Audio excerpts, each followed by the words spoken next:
3,5 tonni, nagu sellelgi autol. Nüüd, mis 301 tuleb peale, täpselt sama case. Andres Koppel. 3,5 tonni puhast rauda, kummitsi, 6 rida diisel, mis on tegelikult ongi laeva ja rongi mootor.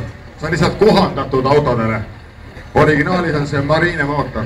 Ja selle jaoks see auto oli suur tehti, et mootor poleks ära mahtunud lihtsalt. Jah, põhimõtteliselt küll.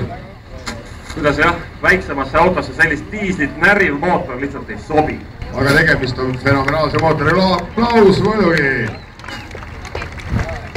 Janek Ojasalu ees ja Juhaniga auto. 12,6 sõitnud, üle 3,3 tonni kaaluv rong. Uskumatu. Aga pagan ilus rong. Loodame, et need uued elektrirongid, mis Tallinnasse tuuakse, saavad sama ilusad olema.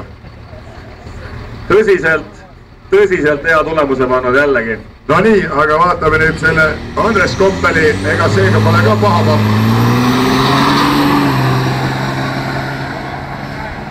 Ja see on 4 vedu seal juures. No, sellel läheb aega.